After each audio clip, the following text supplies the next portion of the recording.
Washington demanded 60% of Burkina Faso's gold within 48 hours. Ibrahim Traoré replied with 72. Two clocks began to tick, one forged in the vaults of global finance, the other carved from the soil of a nation refusing to bow. It was not simply a contest of hours. It was a collision of worlds, one currency against another, one voice against silence. At dawn, the order traveled across oceans. By nightfall, a signature in Ouagadougou turned defiance into law. In this gap of hours, between the weight of a dollar cutoff and the fire of a sovereign decree, the future of a landlocked nation became a question for the entire continent. Is freedom still negotiated abroad or enforced at home, hour by hour? Stay with us. This is not just a headline, it is a turning point history will remember. Subscribe now and walk with the story. Because what unfolded in those 72 hours was not charity, not pity, but sovereignty written in real time. A clock striking for a people who chose to stand rather than fold. At dawn, the message was unmistakable. Washington demanded 60% of Burkina Faso's gold and oil within 48 hours. No meetings, no appeals, no negotiations. The condition was as blunt as it was brutal: surrender your wealth or lose access to the dollar. For most nations, such a threat would have meant capitulation. For Ibrahim Traoré, it meant confrontation. By nightfall, a second clock began to tick. 72 hours. Not a plea, not a request, but a decree. The president of Burkina Faso signed 5 directives, each one a line carved into the stone of sovereignty. Freeze exports, audit every mine, replace foreign security, seize control of data, move it all home, no carve-outs, no extensions. The world expected a speech, but what they received was action stamped with ink and authority. Couriers carried sealed packets to mining headquarters. Phones rang across Ouagadougou. Operators stared at the new rules in silence. At one site, an IT manager refused to hand over the keys to the servers. A state officer placed a suspension notice on his desk. Credentials shifted. Data flowed into secure nodes inside the capital. No shouting, no theater, just raw execution of law. At another mine, drones swept the perimeter, counting stockpiles from the air. Trucks were grounded until manifests aligned with the new national format. One convoy attempted to slip through at dusk. Gendarmes stopped it cold. The papers did not match. Under armed escort, the convoy turned back. What looked like defiance in theory was enforcement in practice. Radios carried the updates hour by hour. People in courtyards, markets, and bus stops listened. Some feared disruption. Others sensed pride. By the 20th hour, the decree was no longer just ink on paper. It was a new rhythm of life. Villages guarded depots. Miners watched their own stockpiles overnight. Young engineers adapted commercial drones into a surveillance net. It was imperfect, rough, but it worked. The grid of control was crude yet alive, closing gaps faster than they opened. Every report and streamed back into the control room in Ouagadougou. Green markers for compliance, yellow for review, red for resistance. Slowly the red zones shrank. Foreign operators began to comply. Some hesitated. A few threatened to withdraw. But the national order held, and each hour that passed made it harder to reverse. What began as an ultimatum now looked like a system, fragile but functioning. This was no ordinary standoff. It was leverage against law, finance against sovereignty, 48 hours against 72. One clock threatened collapse by cutting arteries of cash. The other built new veins of authority, hour by hour. Neither was theoretical. Both lived, both bled, both cost. And in Ouagadougou, the eyes of a nation fixed on the ticking hands of 2 opposing countdowns. As hour 20 approached, the question sharpened like a blade. Would the system bend under foreign weight, or would it hold long enough to carve its own path forward? Hour 20 passed, and the city did not collapse. Markets were tense, convoys stalled at checkpoints, but the system held. Reports stacked in the control room. 2 foreign operators had signed new agreements. One hesitated, and another openly threatened to withdraw. The standoff had shifted from speculation to reality. Every decision carried a price. Every signature tilted the balance. Then came hour 32. A quiet panic moved through the capital. Test transfers through New York were blocked. No trucks, no exports, no revenue, and now no cash. The 48-hour deadline from Washington was no longer words on paper. It was machinery grinding into motion, cutting arteries that fed the nation.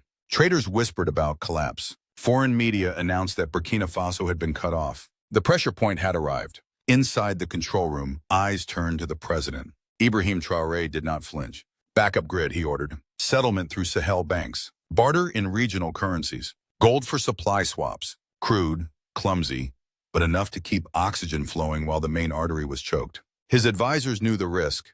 If the 48-hour cutoff held, the 72-hour order might become a flag without a mast. Yet he refused to fold. His presence alone steadied the room.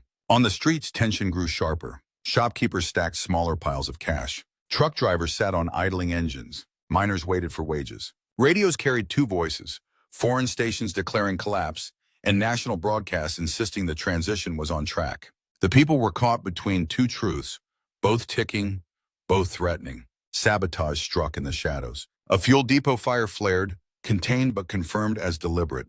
Two ministry officials were dismissed after suspicious transfers linked to foreign pressure. Later, a sabotage team was caught attempting to tamper with a power substation.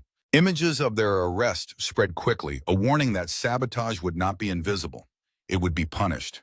Applause echoed in the streets, cautious yet real. For the first time, the people saw not only authority issuing decrees, but authority defending them. Hour 45 approached. Analysts abroad predicted collapse. Domestic banks struggled, but regional trades kept flowing. Villages guarded depots, engineers tightened the surveillance grid, and miners stood firm. Traore ordered emergency stipends, paid not in block dollars but in gold-backed credits spendable locally. Foreign media mocked it as primitive. Yet in mining towns, workers held payslips and said simply, "At least we are still working." Grain arrived through Sahel partners, and villagers cheered. Fragile, imperfect, but survival nonetheless. Then the clocks collided. Washington's 48 hours expired, cutting deeper into the financial system.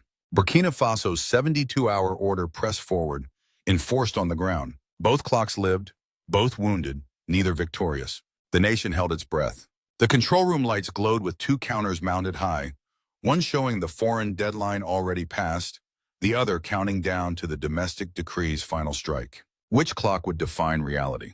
At hour 50, the pressure became visible. Shops raised prices overnight.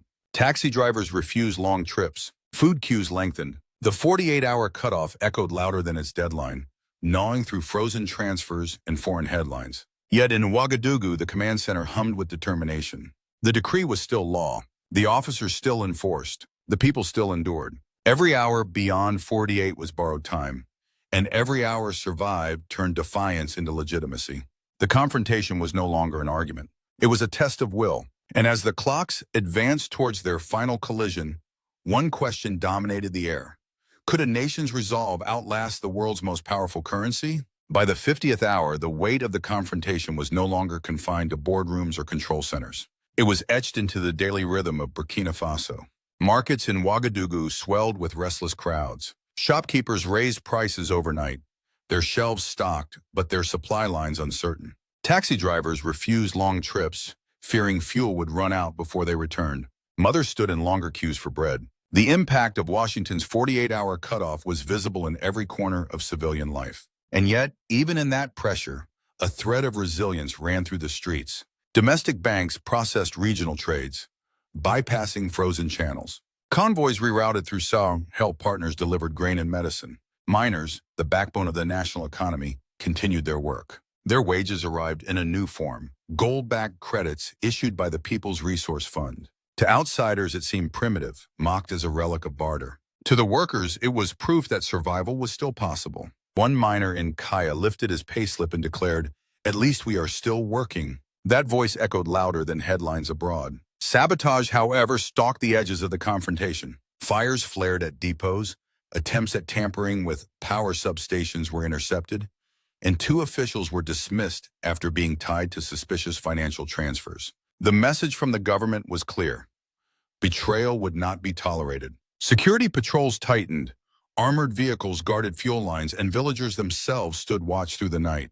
Sovereignty was no longer a speech from the capital. It was a lived reality enforced in markets, fields, and mines. Inside the presidential compound, advisors debated whether to extend concessions to foreign companies resisting compliance. Traore silenced the argument with a single sentence. "This is a sovereignty test. If they cannot operate under our law, they will not operate here." His words were broadcast that evening, spreading through tea shops, markets, and courtyards. To some, they were defiance. To others, they were a risk. But to the majority, they were a declaration that Burkina Faso would no longer fold under threats.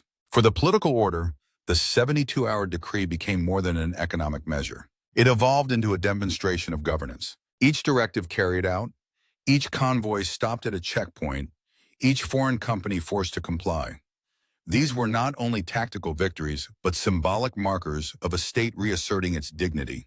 The administration proved it could act with coherence, discipline, and speed. And in the Sahel, where coups and instability had long been the image of governance, such discipline felt like a new language of power. This moment, fragile yet decisive, etched itself into the narrative of Ibrahim Traoré legacy.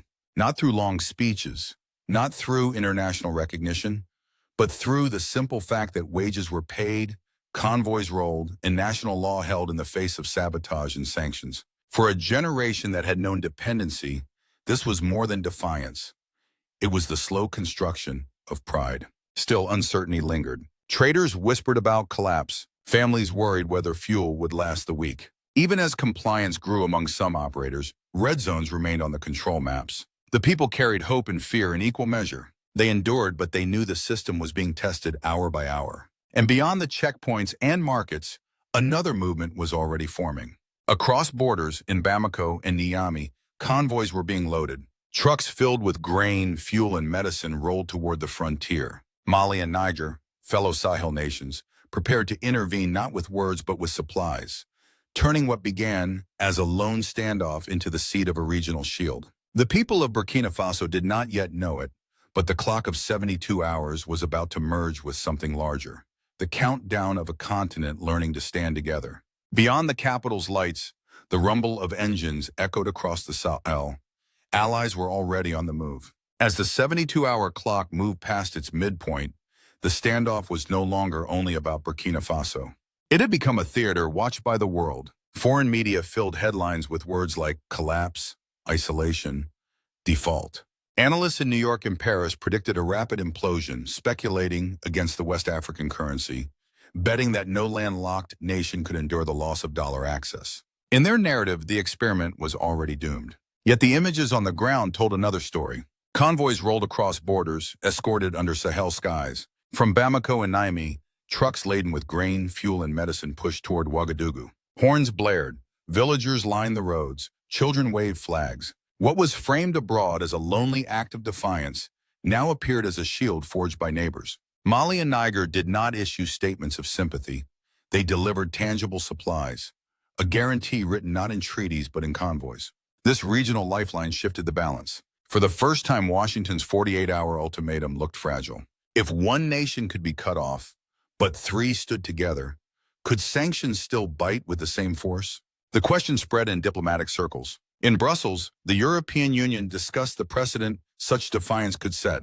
In Addis Ababa, the African Union monitored closely, aware that the Sahel's response might ripple across the continent. And in Washington, policymakers faced a dilemma.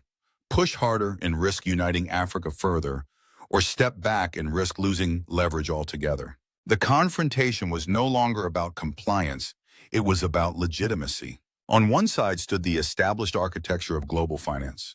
On the other, a cluster of Sahel nations testing an alternative.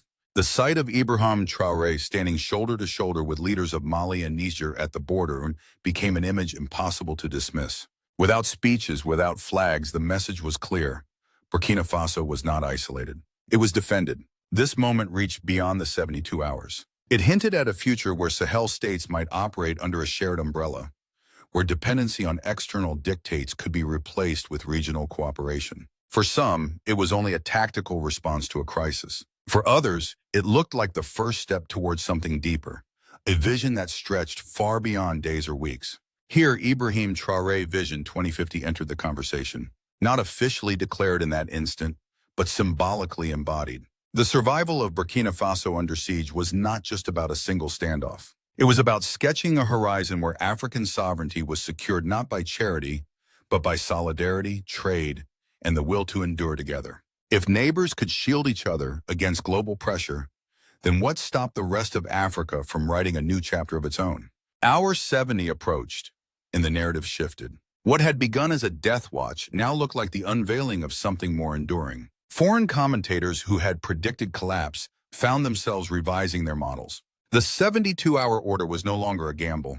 It was becoming law, written not only on paper but in the lived experience of miners, traders, and villagers who had refused to fold. For Burkina Faso, the standoff was never just about 3 days. It was a rehearsal for a future where sovereignty would be defended not in theory, but in action. Each hour survived became a building block and a foundation of independence. Wages were still paid. Convoys still rolled. Villages still guarded their own depots. The nation did not emerge unscathed, but it did emerge unbroken. The path forward, however, is neither simple nor certain. Risks loom, prolonged sanctions, deeper financial isolation, retaliation from companies unwilling to comply. Yet alongside those risks stand opportunities. Tighter regional bonds with Mali and Niger, new frameworks of barter and gold-backed credit, and the confidence that comes from weathering a storm once thought impossible. For many in the Sahel, the 72-hour decree signaled the dawn of something larger, the possibility of a self-sufficient bloc that no longer bent under foreign ultimatums. What lies ahead may well be more difficult than the first 72 hours. The challenge of building new systems, sustaining confidence, and expanding regional cooperation will test the resilience of the people and their leaders. But a precedent has been set. If a small, landlocked nation can survive the weight of global financial pressure for 3 days and beyond, what might a continent achieve when it decides to stand as one? The 72-hour order has ended, but its legacy is still unfolding. Each hour beyond it carries the same question. Will the courage shown in crisis harden into a permanent path, or will the old pressures return to erode it? For Ibrahim Traoré and the people of Burkina Faso, the choice is not abstract. It is lived in every market, every mine, and every convoy that crosses the Sahel. But history does not end at the 72nd hour. It only begins again, asking who will choose to stand when the next ultimatum arrives. The 72nd hour struck, and the feared collapse never came. Markets reopened, radios played victory songs, children waved flags in the streets of Ouagadougou. What began as a countdown to defeat ended as a declaration of survival. Washington's 48-hour demand had passed into noise. The 72-hour decree now stood as law. For Burkina Faso, this was not only about endurance. It was about proving that sovereignty is not a theory, not a speech, but an act lived hour by hour. Wages were paid when banks froze. Convoys rolled when routes were blocked. Villages guarded their depots when sabotage struck. A nation stood, fragile yet unbroken. And in standing, it carried a message far beyond its borders, that Africa's future need not be decided abroad. This moment will be remembered not as an episode of defiance, but as a cornerstone in Ibrahim Traoré legacy. Twice in one lifetime, a leader may be tested, once by the weight of outside pressure, and again by the resolve of his own people.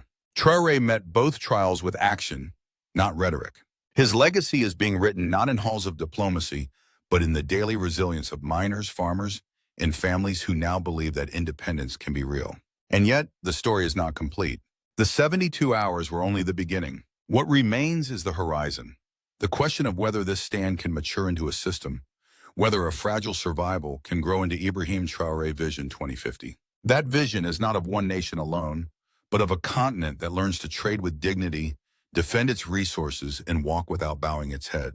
So let the question linger beyond this hour. If one small, landlocked nation can endure the pressure of global finance and stand taller on the other side, what stops the rest of Africa from doing the same? If this resonates with your sense of justice, do not turn away. Subscribe, share, and add your voice to a story that belongs not to one man,